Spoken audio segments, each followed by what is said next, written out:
de los territorios. El verdadero relato. Voces de los territorios. Conduce Irma Caupán. Voces de los territorios. Los martes a las 9 de la noche. En Caput.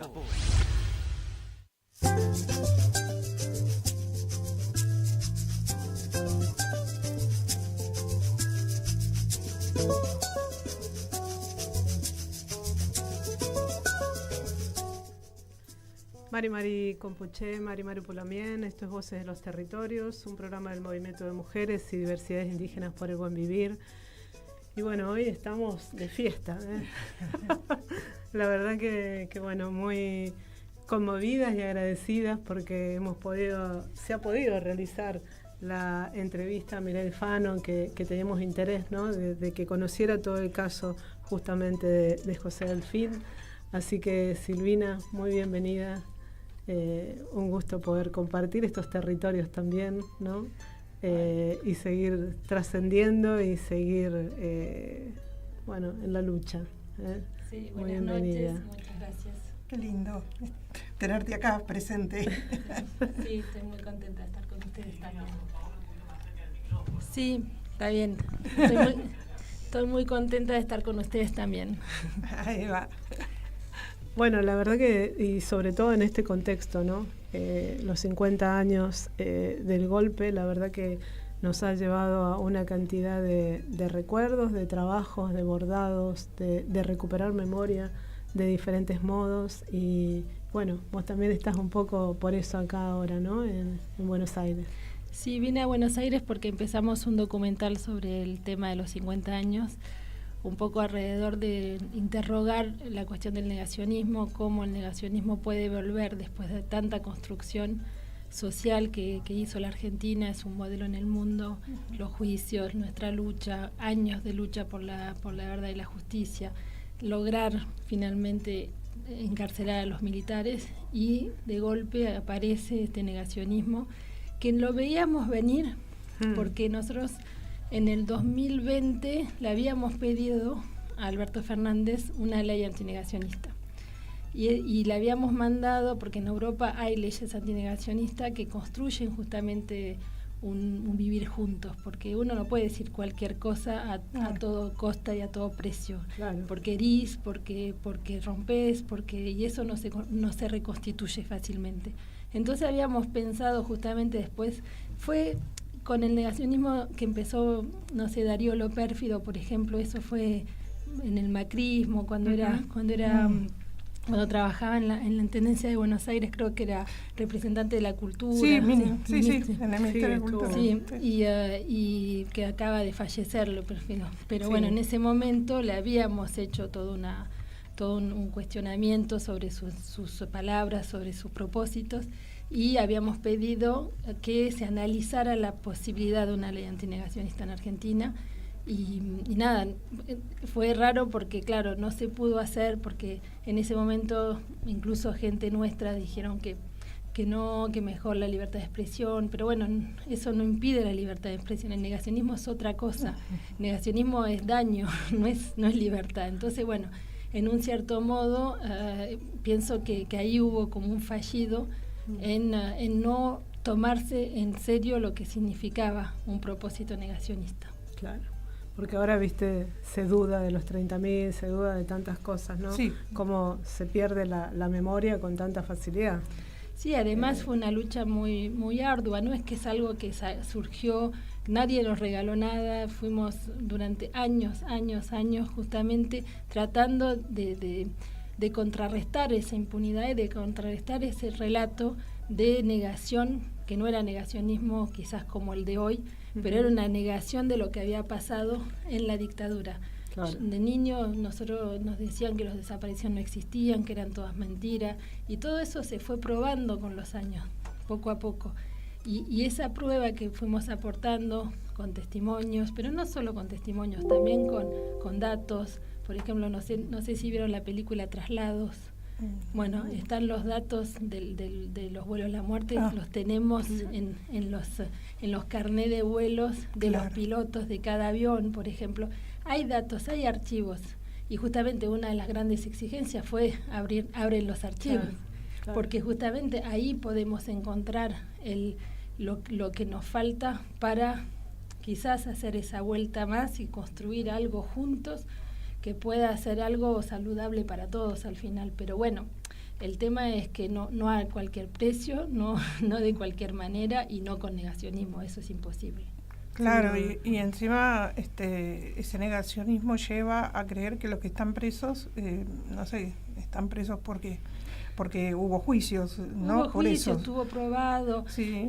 Fue en una justicia completamente respetuosa de todas las garantías legales, fue una justicia normal, natural, del derecho natural argentino, no fue un juicio ad hoc, no fue un juicio aparte, fue realmente algo que se hizo en todas las reglas de la justicia. Entonces, en un cierto modo, empezar a negar eso después de todo. No, negar lo que hicieron, claro. Que ahora parece que si los ponen en libertad parece que no hicieron nada. Claro, ahora ni siquiera los niegan, porque ellos cuando hablan de memoria completa, en un cierto modo no están negando, lo están reivindicando. Porque cuando ves el video que hicieron el año pasado, el video no es solamente queremos ser reconocidos nosotros también como víctimas. Que bueno, eso hasta cierto punto lo podemos discutir en una mesa, pero con altura, no de cualquier manera, porque bueno, no es lo mismo, nunca va a ser lo mismo un terrorismo de Estado que un movimiento social y popular que quiere cambiar las cosas, no es lo mismo, nunca lo va a hacer, entonces no podés ni equiparar, pero bueno, se pueden discutir, pero no de cualquier, otra vez más, no de cualquier manera, y es cierto cuando hay una negación del crimen, cuando se probó 1000 veces, y se probó, no sé, en los niños apropiados, se probó en los ex detenidos, se probó de 1000 maneras, pero nosotros lo vivimos, no es que es algo que no se vivió.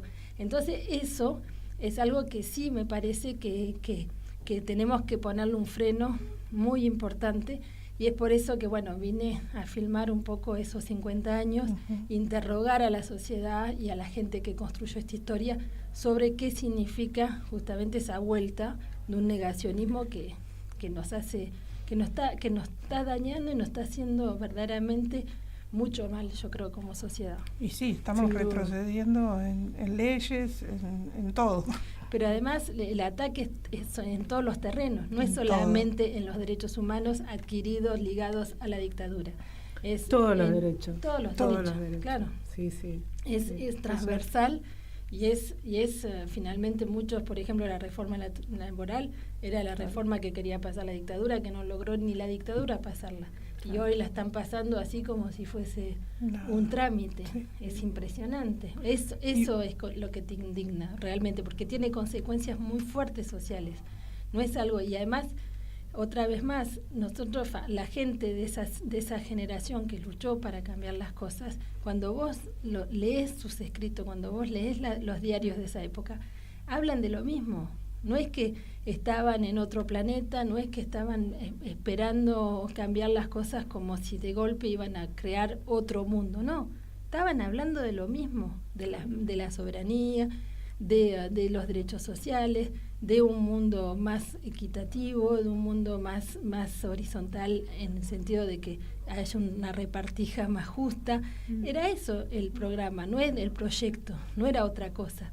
Entonces ponerlos en una cosa como si fuese totalmente fuera de órbita, que es lo que tratan siempre de hacer, es ridículo. Y yo pienso que hay que retomar un poco el legajo de esa generación en ese sentido, es decir, que nos den, que retomemos lo que ellos quisieron hacer y lo retomemos porque es el único camino posible para salir algún día adelante, realmente. Claro. Entonces, bueno, vine un poco con esa perspectiva. Aparte, esa perspectiva poder llevarla a los jóvenes y a los niños, ¿no? Es totalmente. Todo un trabajo también muy, muy interesante y difícil. Sí, tratamos de difundir y de construir, porque eso es una cuestión de construcción, es una cuestión de compartir, es una cuestión de crear juntos finalmente, porque la cuestión es vivir juntos, no es otra cosa. Entonces, ¿cómo queremos vivir juntos? ¿Todos contra todos? ¿O vivir juntos justamente pasando momentos que nos permiten crear, que nos permiten existir, que nos permiten, no sé, tener perspectivas de vida y perspectivas como país y perspectivas como sociedad para salir adelante. Me parece que es algo que hay que darle una vuelta más en ese sentido y no pensar que lo vamos a lograr estando siempre confrontados uno contra otro. Después, obviamente, lo que esa parte de la sociedad que hoy trata de surgir de una manera institucional, esa parte de la sociedad la tenemos que combatir y la estamos combatiendo, no es que la estamos dejando pasar. Por ejemplo, en este momento en París hay no sé si leyeron, hubo una movida porque el director de la Casa Argentina de la Ciudad Universitaria sacó la placa de los 30.000 que habíamos puesto hace unos años. Sí. Y está tomando una dimensión que es importante, Claro, porque de golpe están haciendo así como diferentes movidas.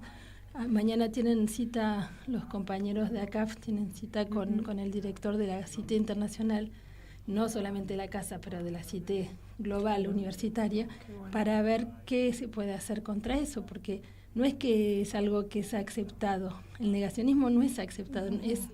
En Francia, en Alemania, en España hay leyes antinegacionistas porque no puedes dejar de decir cualquier cosa y no puedes dejar que eso se vuelva violencia de nuevo, porque es lo único que produce. Es ruptura, violencia, y es realmente llevar a la gente a quedarse en una situación de desamparo al final, realmente. Sí, es terrible lo que hemos vivido acá también, ¿no? Con los 30.000, también una cantidad de movidas y, bueno, de recuperar la memoria, ¿no? Constantemente, que nosotros como pueblos indígenas o también la negritud es una constante, ¿no? Nos viven negando. Hubo una campaña al desierto, nunca hubo desierto, es decir, todos los días tenemos que estar, ¿no? Tratando de recuperar el verdadero relato, la verdadera historia. Pero justamente yo pienso que eso viene de lejos, no es algo, claro, esta parte de la sociedad que trata de campaña del desierto donde no había un desierto y siguen diciéndolo de la misma forma y es muy difícil, es muy difícil. Yo pienso, hay no sé si vos a lo mejor a la distancia, hay una sociedad dentro, vamos a hablar de Argentina, ¿no? Hay una parte de la sociedad que está como en otro país que no es el que vivimos nosotras con tanta violencia. ¿Hay alguna parte de esa, desde lo lejos? Pregunto, porque parece como que hay una cierta entre el celular y la IA y no sé qué, hay gente que está en Narnia. Sí, eso seguro, que es un poco la gran pelea actual y la gran lucha actual también, es cómo recuperar esos espacios. Yo creo que la única manera de recuperarlo es juntarse, es estar juntos, es recrear lazos, es que los chicos jueguen de nuevo juntos, es realmente el estar juntos, el estar codo a codo. Acuerpándose. Es lo que yo te decía un poco, me parece que en este momento de crisis, en todo este momento de los 50 años, y una cantidad de cosas que se juntan, la gente empezó a volver a las asambleas, nos juntamos a abordar, es decir, aparecieron momentos de encuentro, ante tanta impunidad, ¿no? Todo lo que se está viendo. Y yo creo que ahí está la verdadera Argentina, en un cierto modo, porque esa Argentina es la que surgió también, en los 90. La gente no tenía nada y se puso a hacer asambleas, se puso movimientos piqueteros, se puso de todo para justamente sobrevivir juntos. Y yo pienso que ahí hay una cosa que forma parte de nuestra estructura como pueblo. En esa época venía de afuera, es como que todo parecía que venía de afuera, todo lo que era el capitalismo, así como tan fuerte. Ahora es como que están más adentro. O sea, y no sé, porque los militares estaban adentro. Sí, no se fueron. No se fueron, es eso el problema. Es que nunca se fueron. Nosotros teníamos más conciencia del ataque exterior, pero el ataque exterior es el mismo hoy.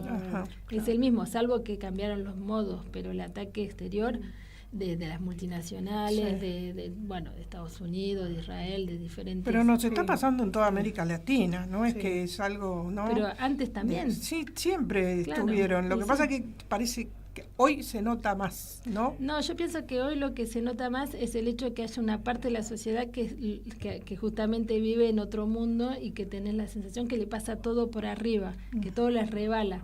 Y eso no era nuestra sociedad antes. Había una parte, pues, no sé si se acuerdan de la dictadura, había gente que vivía en todo y además estaba esa cosa media bestia de no sé, de las publicidades, que nosotros somos derechos humanos, que nosotros no sé qué, que era todo. O que eran esos que vivían en las villas y qué sé yo. ¿No? Había nunca era el vecino de al lado. No, nunca. Nunca. Y había toda esa cosa también de un mundo feliz, de tratar de mantener las cosas. A mí es eso lo que me hace pensar en este momento, es esa cosa de tener la sensación que todo sigue plácidamente. Me acuerdo en los 90 cuando renacieron las murgas, después de haber sido... Sí, ¿te acordás? Sí. Bueno, en ese momento... Hemos contribuido para eso. Claro, pero del renacimiento de las murgas también salen las asambleas, también salen las bibliotecas populares, como que hay que... Pero ahora era como una o en muchos casos fue como una cosa de, bueno, bailemos que está todo bien, ¿entendés? Bueno, esa es la parte que preocupa porque decir, pero... Bueno, mejor bailar igual, siempre. O cantar, como dice Carlos. Claro, hay que cantar hay para espantar. Hay que seguir, ¿viste? Por lo menos los demonios. Sí, por lo menos bailando, ¿viste? No sé, por lo menos te transmutar la energía, ¿no? Bueno, otra cosa que pasó, que también lo habrás visto, es la solidaridad en el sur con los incendios. Ya desde el año pasado, este año también, es decir, aparece esto, ¿no? En medio de la crisis aparece todo esto que también a uno lo revitaliza. Claro. Sí, son las brigadas que se generan espontáneamente, pero eso eso es nuestro ADN. Sí, y yo pienso que ese ADN viene mucho de los pueblos originarios y de lo que fue el gaucho, de lo que fue esa mezcla que sí se insertó en la sociedad argentina como una sociedad que la gente quiso, la gente que vino, porque justamente, bueno, eso fue una discusión, por ejemplo, no una discusión, pero una pregunta que le hice a Mirai sobre lo que era la diferencia entre el colono y el migrante, porque hay una diferencia que hay que hacer, porque pienso que si mezclamos los dos, es como que, está bien que muchos migrantes se favorecieron del hecho que cuando llegaron tuvieron un rol muchos migrantes se favorecieron cuando llegaron, que el hecho de ser blanco, que el hecho de no sé qué, tuvo un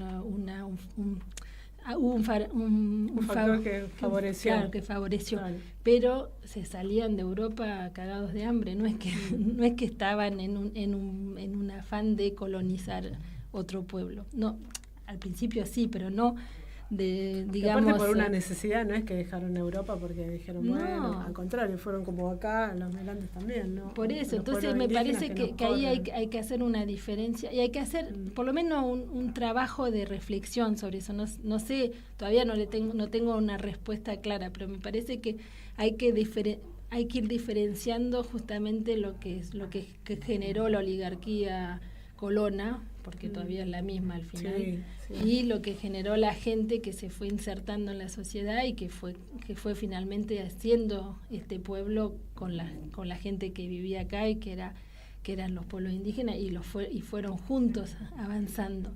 Y esa gente hoy por hoy está tan machacada como los otros. Es eso el tema, es que me parece que hay algo, obviamente es como que lo que yo siento es que los pueblos indígenas como que viven esto desde siempre. Y hoy es como que el pueblo entero lo está viviendo. Entonces como que ahí hay un momento que quizás haya que unir las fuerzas y ir para adelante juntos en ese sentido. Encontrar el modo. Construir un relato común del lugar de cada uno en la historia. A mí me parece que a mí siempre me molestó mucho la gente que tomaba el lugar de otro. Bueno, en nuestras historias hay un montón de gente así, pero las nuestras también. Las ustedes también, me imagino. Pero viste que cuando vos estás en tu lugar y luchás desde tu lugar y de lo que sos, de tu entidad, sos re fuerte, pero tenés que ser humilde y ser un poco consciente de lo que sos y de lo que es el otro y construir desde esa multiplicidad, de esa diversidad, y me parece que es eso lo importante, no es hacer que yo, por ejemplo, no sé, de golpe yo cuando empecé con la película sobre el terricidio y toda esa problemática, fue para acompañar el libro que estaba saliendo de Moira. Yo en ningún momento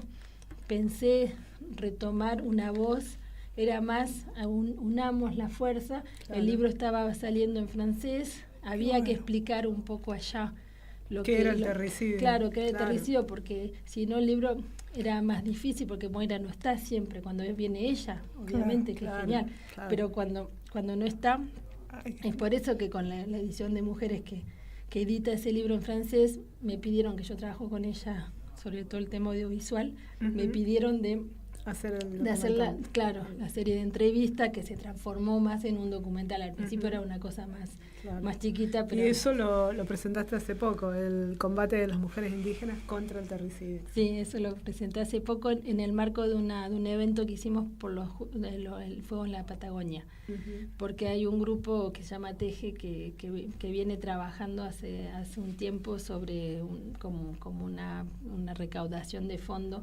para ayudar a las brigadas justamente que se crean espontáneamente. Claro. Y lo bueno es que lograron, por ejemplo, no sé, pagar algún otro camión o algo, o alguna máquina viste, que permite mandar agua más fuerte, bueno, ese tipo de cosas, de motores y todo eso. Bueno, es un poco para eso la recaudación. Entonces, con María Luisa Müller, que vino conmigo. Hermosa María Luisa, que nos ha ayudado en todo esto y ha permitido esto también. Claro, que vino con nosotros a la Patagonia. Y ahí fue invitada Mireille. Y ahí la invitamos a Mireille, y Mireille era un poco la voz que podía darnos un poco, lo que vos decís, un poco de altura, porque ella viene de todo el movimiento descolonial y todo lo que fue, bueno, un poco el legado del padre sobre lo que fue el colonialismo, la necesidad de descolonización. Claro. Y fue así que, bueno, en esa ocasión le dijimos, bueno, Irma y Sandra quieren que les respondas algunas preguntitas. Bueno. Y ahí, bueno. Sobre todo poder difundir el caso de José, ¿no? Claro. Saber qué pasaba, si ella tenía o no. Bueno, lo bueno es que ella pidió más información. El caso de José es como que no lo tenía bien claro. Pero bueno, por lo menos es como que siempre sirve. Yo pienso que hay que unir, ¿viste? Como, ¿viste? Hay que unir poquito. Ir por todos los costados. Y en esas uniones surgen ideas, surgen luchas, surgen derechos, surgen un montón de cosas que permiten avanzar. Pero bueno, si cada uno está en su rinconcito y no se que sabe, es lo mismo que también nos ha permitido Moira, ¿no? Porque de diferentes modos nos hemos ido entramando y poder llegar a esto también, así que, bueno, agradecidas también. Y sí, totalmente. Así que, bueno, tenemos para ver el video de la entrevista, así que después seguimos charlando un poco y vamos a escuchar y a ver el video sobre Mireille Fano.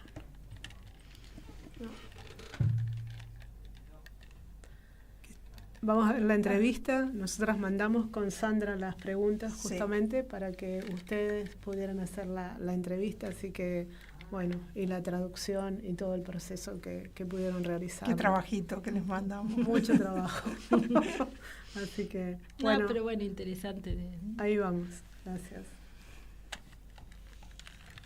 Bonjour Marielle, merci de répondre aux questions de nos camarades Irma Kaupan et Sandra Chagas de la radio Les Voix des Territoires en Argentine. Nous avons un grand intérêt pour partager quelques notions sur les sujets qui vous tiennent à cœur.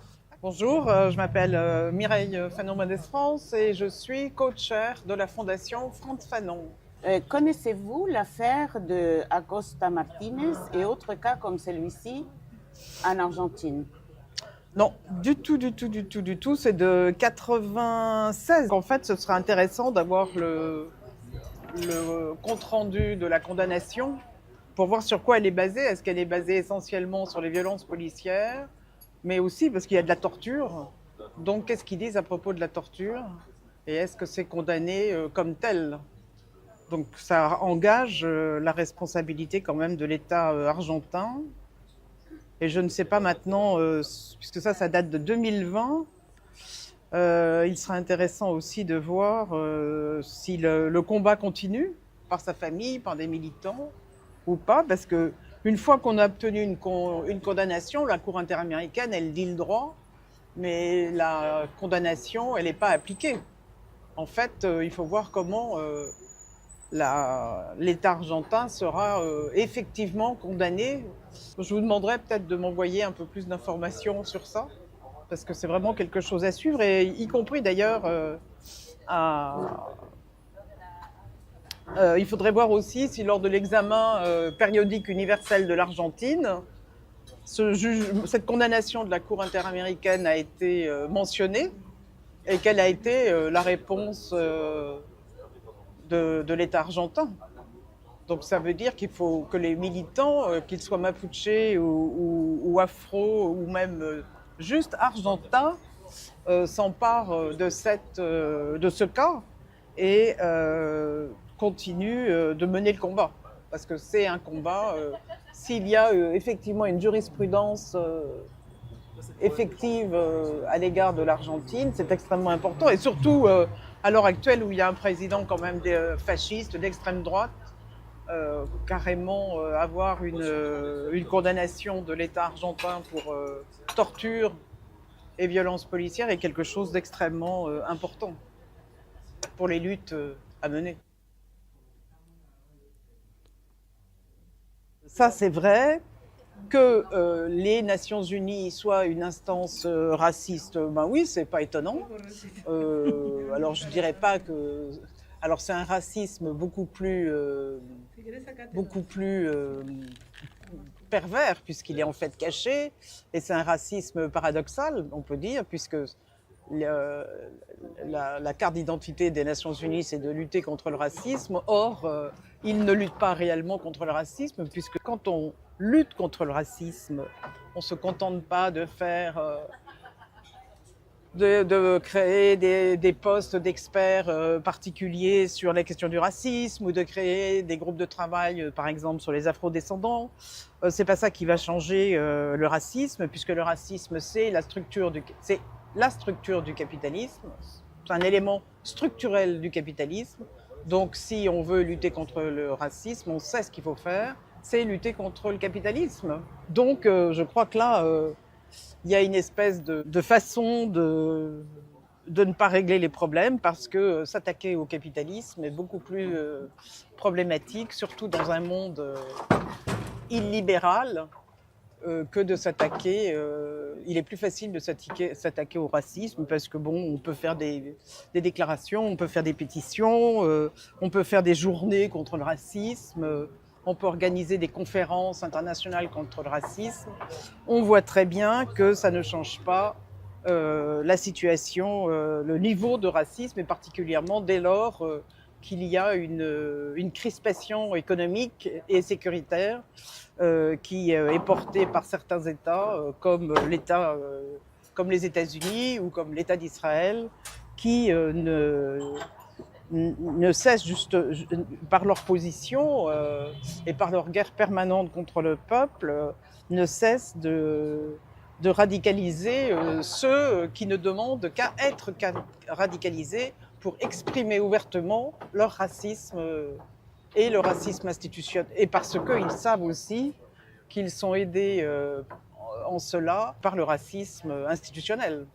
Si un pays est raciste, c'est parce que les institutions aussi sont racistes. Donc il ne suffit pas de dire qu'on est antiraciste, il ne suffit pas de se donner la main, il ne suffit pas de se réunir tel jour dans toutes les rues du monde, dans toutes les villes du monde pour dire qu'on est antiraciste. Être antiraciste ne se déclare pas, ça se prouve aussi au quotidien, ça se dénonce, le racisme se dénonce au quotidien. Je pense qu'il y a eu ce qu'a fait Michelle Bachelet, et ça, pour moi, c'est très répréhensible de sa part, mais ça ne m'étonne pas d'elle. Elle a surfé sur le crime de George Floyd. elle a versé des larmes. Donc tout d'un coup, ça a attiré l'attention de tout le monde. Du coup, il y a eu une espèce de déferlante contre l'assassinat de George Floyd. Mais des assassinats aux États-Unis, il y en a tous les jours. Et ça n'attire pas. Et d'ailleurs, maintenant, depuis George Floyd, d'ailleurs, on n'entend plus parler de jeunes qui sont, ou de moins jeunes, qui sont assassinés par la police ou la police des frontières. On passe sous silence. Là, on nous a parlé avec ICE, on nous a parlé de deux personnes, mais curieusement, c'était 2 personnes blanches. Quand même, je crois aussi, ça, il faut le remarquer, il y a cette espèce de centralité sur la victime blanche. George Floyd, c'est parce qu'en définitive, on l'a entendu appeler, dire que je ne peux plus respirer, je ne peux plus respirer. Les gens, et quelqu'un a pris aussi cette vidéo. Sinon, il y a une invisibilisation des meurtres des afro-descendants, et y compris en France. Enfin, c'est pareil. Si les gens ne sont pas là pour filmer, c'est pas la police qui va dire qu'elle a commis un crime à cause de la façon dont elle gère, ou elle ne sait pas gérer la violence que l'État, d'ailleurs, lui a autorisé à avoir. Parce que voilà le racisme structurel. Ce n'est pas tant que la police fasse usage de la violence, c'est que l'État autorise la police à faire usage de la violence. Et il y a dans notre... par exemple chez nous, et ça touche particulièrement les afro-descendants et les jeunes alors je sais pas, les jeunes arabes. Ouais. Donc voilà le vrai racisme institutionnel, parce que ça ne vise pas le blanc, mais ça vise les populations noires et arabes. Donc je crois que là, il faut essayer de voir ça comme dans un ensemble, et surtout pas de faire la politique de ceux qui veulent diviser pour mieux régner, de façon à ce qu'on mette les bons noirs d'un côté, les bons arabes d'un côté, et les mauvais noirs et les mauvais arabes d'un autre côté. Ça, c'est dramatique pour toutes les causes que nous défendons. Donc il faut revendiquer la visibilisation de l'affaire de Acosta Martinez, et je suis sûre qu'il y en a bien d'autres. On peut pas laisser... on peut pas choisir ses cas quand on est antiraciste. Tous les cas sont valables, quel que soit le niveau de violence exercé, quel que soit le résultat pour les familles, pour les gens qui ont été agressés. Il n'y a aucune raison qu'une justice raciste, une police raciste, une justice raciste, un État raciste ait le droit de tuer des citoyens. Ça nous amène à la question suivante. Croyez-vous qu'il y a un retour à l'esclavage des peuples autochtones et noirs, au colonialisme et au génocide par la faim, menant à notre extermination? Croyez-vous que l'antiracisme ne remet pas en question la société? Tout dépend aussi de la façon dont les gens qui se disent antiracistes prennent la question du racisme institutionnel. Et je suis désolée de le dire, je sais que ça ne fait pas plaisir, mais je suis désolée de le dire, les blancs, et y compris les blancs à gauche, les blancs antiracistes, ont parfois tendance à quand même choisir leur cause. C'est que dans notre monde raciste et capitaliste, la victime devient le coupable. Et ça, c'est quelque chose qui est totalement impardonnable et inqualifiable, et qu'il faut dénoncer. Une victime est une victime, quelle que soit sa situation. Et je dirais, même ça se traduit aussi à propos de la Palestine. On choisit les Palestiniens qu'on va défendre. Non, le peuple palestinien est un peuple occupé illégalement par un État colonial qui occupe illégalement, qui viole l'ensemble des résolutions de l'ONU concernant la Palestine, mais aussi la torture, les conventions pour éviter la torture, le racisme, etc., la discrimination, enfin tout ils les volent.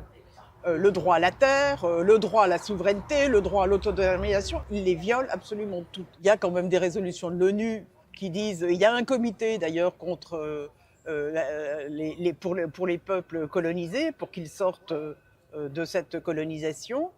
Donc il faudrait arrêter aussi selon son propre ressenti ou sa propre moralité, il faudrait arrêter de dire qu'il y a des personnes qui méritent plus que d'autres d'être défendues et des peuples qui méritent plus que d'autres d'être défendus. Ça nous met dans la situation où nous sommes actuellement. Et ça, c'est absolument dramatique. Donc il faut absolument réviser ça. Et je pense que c'est encore plus visible en Argentine et au Chili. Qui sont les occupants des territoires mapuches, que ce soit en Argentine ou au Chili? Ce ne sont pas les Mapuches qui occupent leurs terres ancestrales. Ce sont les colons qui sont arrivés, qui se sont installés dès le 19e siècle dans ces pays et qui ont décidé que les terres étaient à eux, alors que ces terres ne leur appartiennent pas. Donc, et ne leur appartiennent toujours pas. Avec la campagne du désert, c'est visible. Enfin, il y a un accord qui est trouvé et l'accord, bon, il est violé de manière effrayante. Et en plus, les terres maintenant sont vendues à des entreprises, à des transnationales ou à des pouvoirs qataris ou je ne sais plus si c'est du Qatar ou enfin à des pouvoirs en tout cas des pays arabes. On vend les terres qui ne vous appartiennent pas. Donc, le choix n'est pas à faire de trouver le bon Mapuche, le choix est à faire de défendre le droit à la terre, de défendre les droits ancestraux, de défendre le droit coutumier, de défendre la souveraineté et l'autodétermination du peuple Mapuche sur sa terre.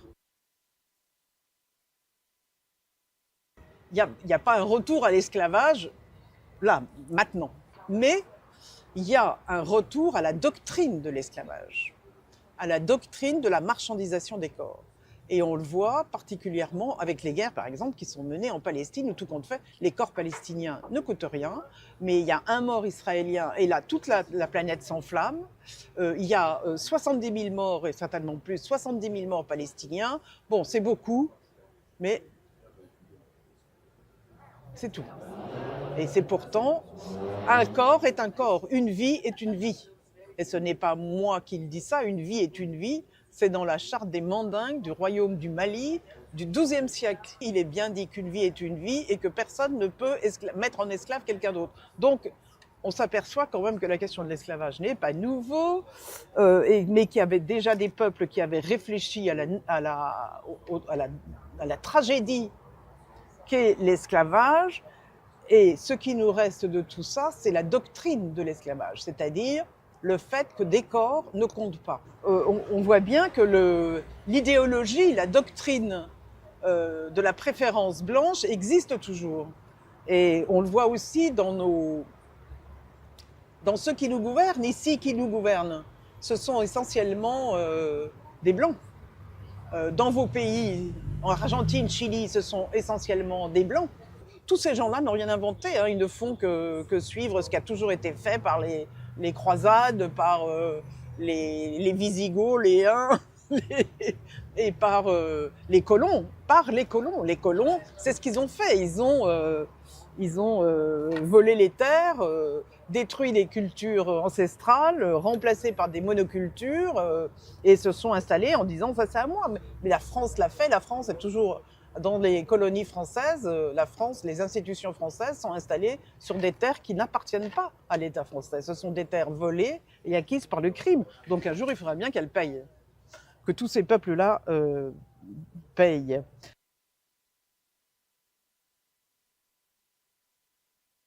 Alors, la doctrine des plantations, c'est assez simple. C'est en fait, on vient, on vole une terre, on en chasse les habitants, pour la cultiver, on va en chercher d'autres et on installe des monocultures parce qu'on sait que ça va rapporter. Grosso modo, c'est ça. Hein. Donc, monoculture de la canne à sucre, monoculture de la banane et peut-être de la vanille à Madagascar ou autre. Mais après, on vire les gens et on s'installe chez eux. Mais que fait l'État argentin ou l'État chilien quand il essaye, par les armes, par des actes de terrorisme d'État, quand il essaye de déloger les Mapuches de leur terre. C'est ça, c'est pas plus, ni plus ni moins, c'est ça. Parce qu'ils savent très bien qu'ils vont à la place des cultures ancestrales, du respect de la nature, de la rivière. S'ils la veulent, c'est pour installer une centrale électrique. S'ils veulent des terres, c'est pas pour mettre des légumes biologiques, c'est juste pour mettre les eucalyptus ou des pins. Les eucalyptus, on sait tous que ça meurtrit la nappe phréatique, ça l'assèche totalement, alors que les pins ancestraux qui sont là n'ont jamais asséché les nappes phréatiques. Donc on voit bien que ce qui les intéresse, c'est de remplacer pour le profit. Et avec ça, se met en place aussi des transnationales qui viennent gérer soit les cultures de peupliers pour la pâte à papier, soit les centrales électriques, soit l'eau avec Mekorot, qui assure la gestion de l'eau en Palestine. Et c'est une entreprise israélienne quand même, sachons-le. Donc il faut bien la boycotter. D'une façon ou d'une autre, il faut la boycotter. Voilà. Donc, le peuple mapuche est totalement colonisé. Il n'y a pas de discussion à avoir. C'est un peuple colonisé au sens stricto sensu et violent du terme.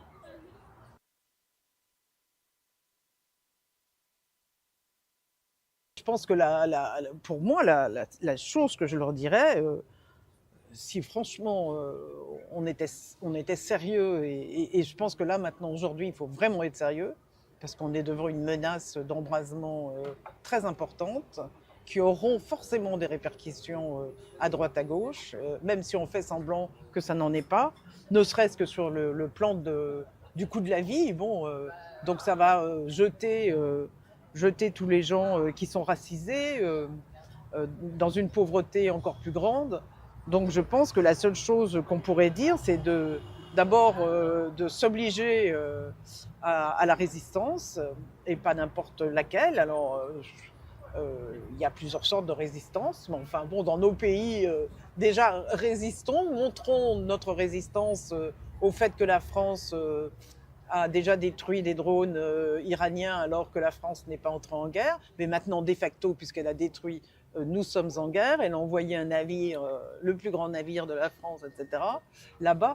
Donc on devrait être dans les rues et dire non, et être devant les ambassades et devant le ministère des Affaires étrangères pour dire non à l'envoi de drones, non à l'envoi d'un navire de guerre dans l'espace iranien ou proche de l'espace iranien. La question de la guerre en Iran cache son jeu. C'est quand même la réorganisation du Grand Moyen-Orient avec Israël comme force avancée de la démocratie, de leur démocratie quand même cadrée par la white supremacy, parce que c'est quand même ça aussi.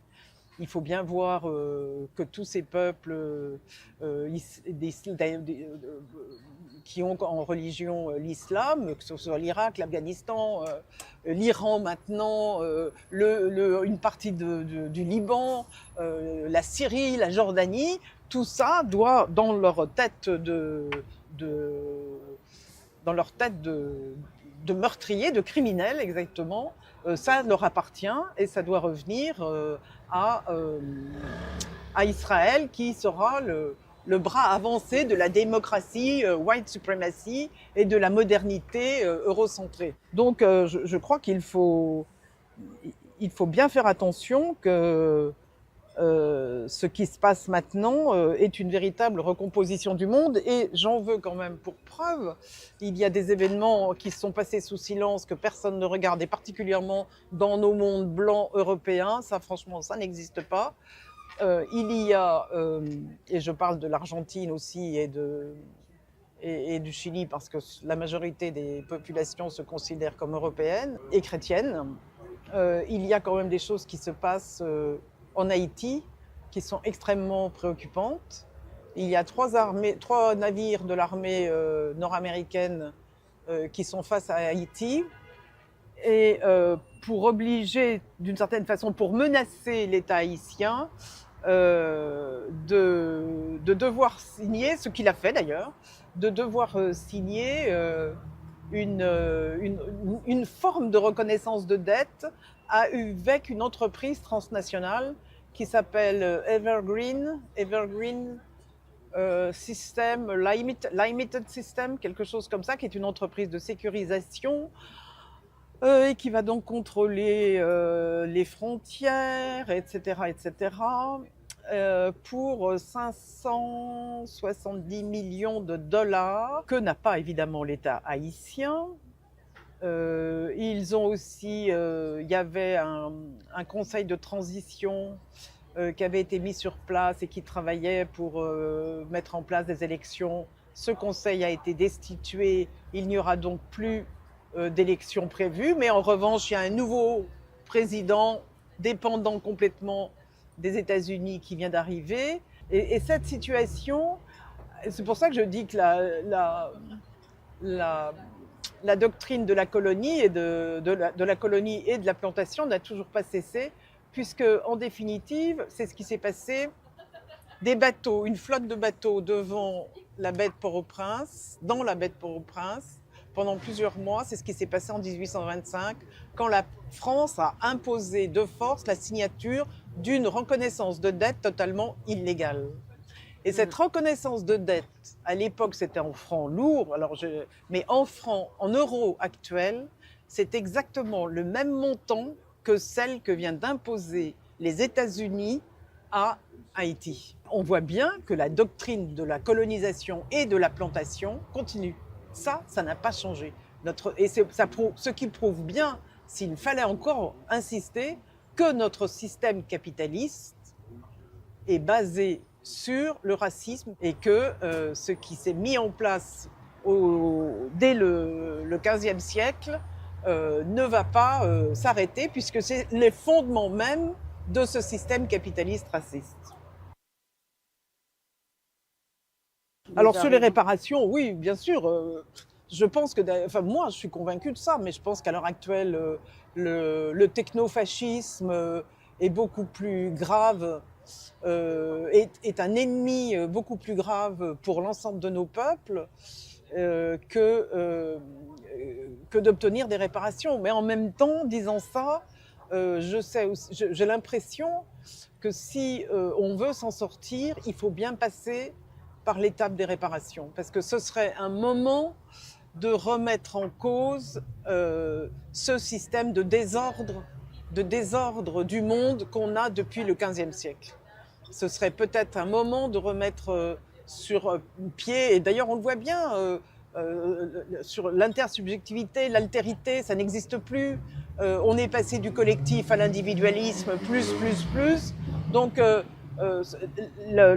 processus de réparation politique pourrait permettre de réfléchir à ça. Mais en même temps, c'est vrai aussi, on est bloqué là, parce que si on dit déstructurer, délégitimer le capitalisme et le racisme institutionnel, on n'a pas de modèle alternatif pour l'instant. On n'en a pas.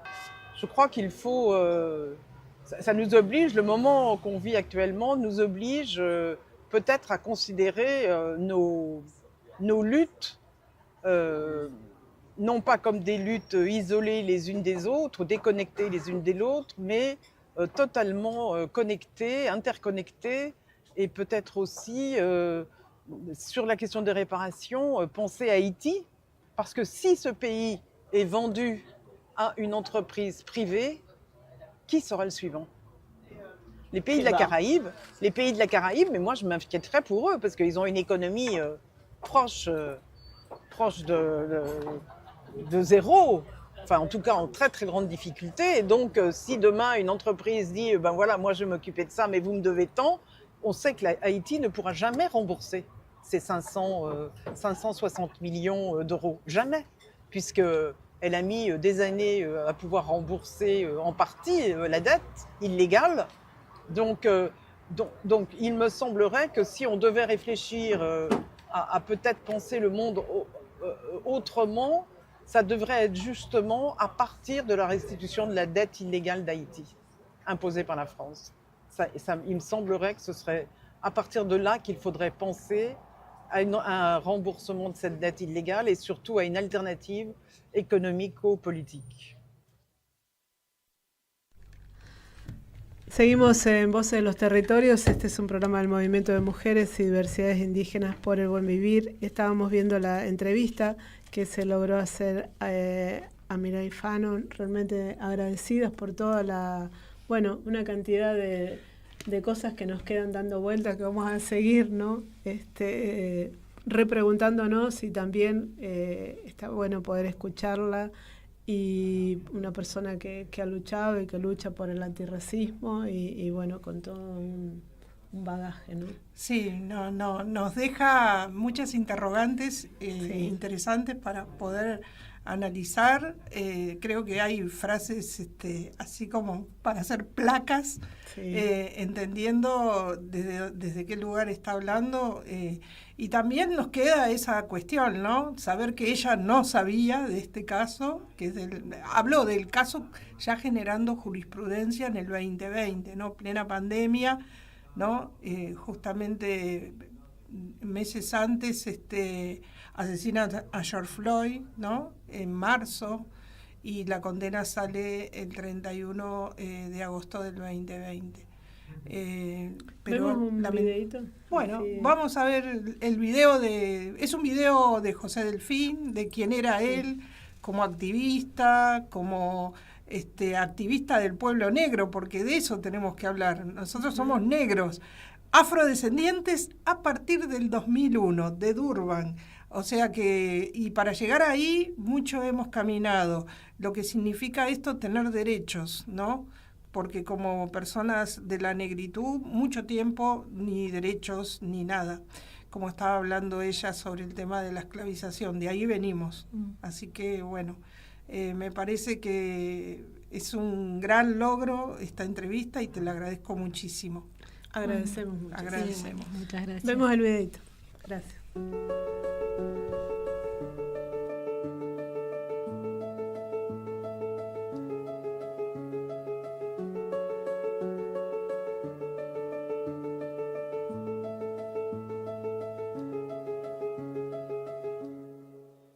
El 14 de octubre de 2020, la Corte Interamericana de Derechos Humanos emitió una sentencia histórica, declarando a Argentina responsable por la violación de múltiples derechos humanos, en el caso de José Delfín Acosta Martínez, un ciudadano uruguayo y afrodescendiente.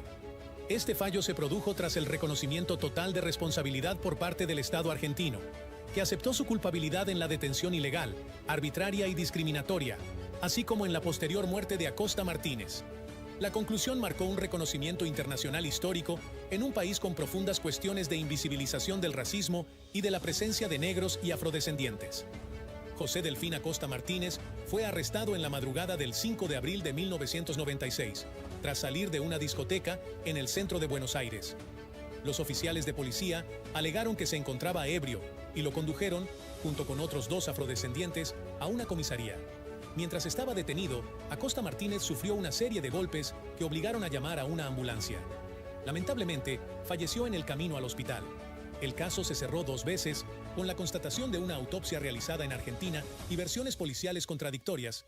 La primera afirmaba que José tuvo un ataque epiléptico, a pesar de no tener epilepsia, y la segunda, que él mismo se golpeó hasta provocar su propia muerte.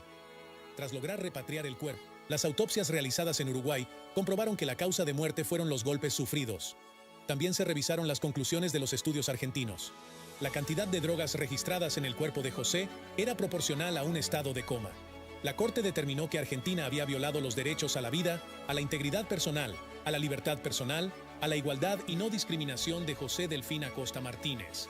Asimismo, el Estado fue considerado responsable por la violación a la integridad personal, las garantías judiciales y la protección judicial de los familiares de la víctima, incluyendo su madre, Blanca Rosa Martínez, y su hermano, Ángel Acosta Martínez. En su sentencia, la Corte concluyó que Argentina había violado varios artículos de la Convención Americana sobre Derechos Humanos. Entre ellos se encontraban el derecho a la vida, el derecho a la integridad personal, la prohibición de tortura y tratos crueles, inhumanos o degradantes, el derecho a la libertad personal y sus garantías, y la igualdad ante la ley. También se violaron los artículos relacionados con la obligación de respetar derechos y adoptar decisiones de derecho interno. Mi hermano interviene en defensa de otras personas que eran arrestadas por el color de piel. También lo arrestan a él, porque mi hermano en realidad ni siquiera conocía a esas personas. Hubo discriminación, persecución, racismo. La contestación del Estado ha sido seguir diciendo que esto no pasó. Y me parece muy grave porque los representantes en materia de protección de los derechos humanos tienen que hacer cumplir las leyes, investigar, ver lo que sucedió. Por eso llegamos a la Corte, porque yo sentía que no teníamos garantía. Porque cuando el Estado ofreció hacerse responsable, que después no cumplió, yo no hubiera venido acá si hubiera cumplido el Estado con esas garantías. Pero tuvimos que venir acá por esa falsa garantía. El incumplimiento, las mentiras. Porque no es solamente que la policía asesina, es cómo entra en complicidad el juez, el cuerpo médico forense, es muy complicado. Se implicó el laboratorio de toxicología, la ambulancia.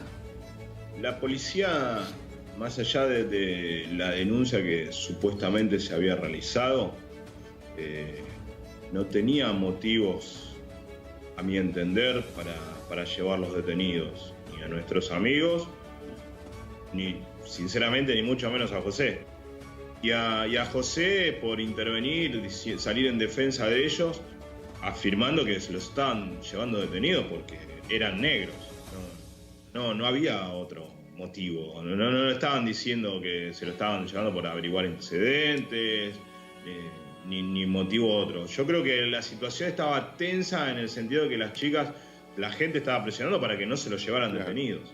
La Corte Interamericana de Derechos Humanos ordenó a Argentina implementar varias medidas de reparación, incluyendo capacitar a las fuerzas policiales sobre el carácter discriminatorio de los estereotipos de raza, color, nacionalidad u origen étnico, implementar mecanismos para registrar detenciones arbitrarias basadas en perfiles raciales, especialmente contra personas afrodescendientes, construir un monumento en honor a José Delfín Acosta Martínez en el Parque Lezama, en San Telmo, donde se realizaba la cuarentena de los esclavizados africanos llevados a Argentina. Instalar cámaras de filmación en todas las comisarías de la ciudad y capacitar a la policía sobre discriminación racial.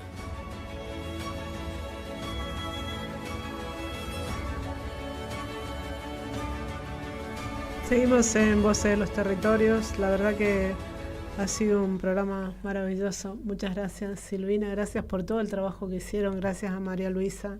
Gracias también, Sandra, por la lucha. Y bueno, sí, la verdad que lo que quieran compartir y decir. Sí, me gustaría, primero que nada, mandarle un saludo a Ángela Acosta Martínez, mi hermano de la vida también. Yo a José lo conozco desde los 9 años a ambos, allá en Uruguay. José era muy amigo de mi hermano, así que prácticamente ellos estaban siempre juntos, estoy hablando desde chico, ¿no?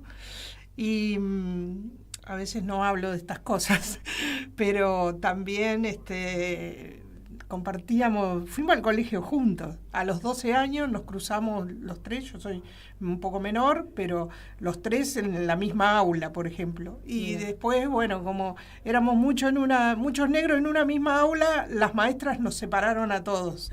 Esa era la política que hacían en esa época también. Y bueno, nos reencontramos acá en Buenos Aires, y lo que hacíamos y lo que seguimos muchos de nosotros es estar con nuestra cultura de matriz afro, que tiene que ver con cosas de todo lo ancestral, ¿no? Candombe, para nosotros candombe, el tango, tocar tambor, capoeira. Ese era José, que difundía nuestra cultura y aparte de ser también una persona comprometida con los derechos del pueblo negro, porque no éramos afrodescendientes cuando él lo asesina. Faltó mucho tiempo para llegar a tener esos derechos. Muy reciente. ¿no? Sí, del 2001, hace poquito. Si lo pensamos en términos de lo que sucedió y lo que veíamos hace un rato, que también comentaba Miriel, que comentaba lo de Haití y el tema del dinero y el tema de la esclavización. Somos hace poco afrodescendientes realmente, con esos derechos que todavía están siendo vulnerados sistemáticamente por el racismo. Yo pensaba que en Uruguay era un poco más avanzado la temática. No, hay, viste, lo dijo ella y es así, hay múltiples formas de racismo. Hay algunas leyes que puede que sí, pero realmente el racismo, ese que no se ve y que existe, se nota en todo. Lo vas a notar si vas a buscar un trabajo actualmente también. Es algo que evidentemente está instalado, por eso yo actualmente hablo de lo que nos están haciendo padecer, que nosotros padecimos el genocidio, bueno, pero ahora estamos padeciendo un genocidio del hambre. El hambre nos va a tocar a todos, porque está transversalizando todas las estructuras, ¿no? Aquel que tenía un buen trabajo hoy ya no lo tiene, y el que no tiene un trabajo no lo tiene ni lo tendrá si seguimos en esta... Y aparte, si tenés un trabajo va a ser precarizado. Todo es precarizado. No son los trabajos que tuvimos. Nosotros venimos de otra época. Todo se dio vuelta. Y bueno... Perdón. No, quería terminar en eso, decir que, bueno, este próximo 5 de abril de este 2026 se cumplen 30 años del asesinato de José Delfín y vamos a estar haciendo una convocatoria en Parque Lezama, va a venir el hermano, vamos a estar ahí recordándolo, porque una de las fotos que está ahí, él está en Parque Lezama tocando el tambor. Así que, y hay muchos que están ahí que eran niños y ahora algunos hasta tienen su propia comparsa y su propia gente. Antes no había comparsa, antes era solamente las personas de la comunidad, ahora hay un montón de candombe y comparsas por todos lados como siempre hubo en Uruguay. Qué bueno. Mi primer proyecto de película fue sobre el candombe en Uruguay. Cuando tenía 18, 20 años. Qué bueno. Lo tengo que ver, me lo vas a tener que pasar. En la próxima lo difundimos. Sí. Dale. Bueno, muchísimas gracias a ustedes. No, por favor. Bueno, nos encontramos el martes próximo. Peucayal.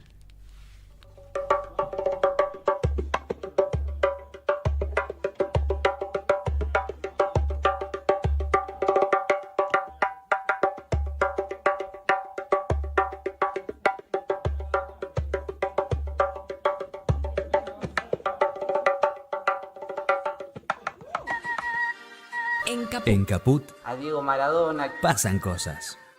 Todo el apoyo sincero de un peronista, de un hombre que quiere que la gente coma, que la gente sea feliz.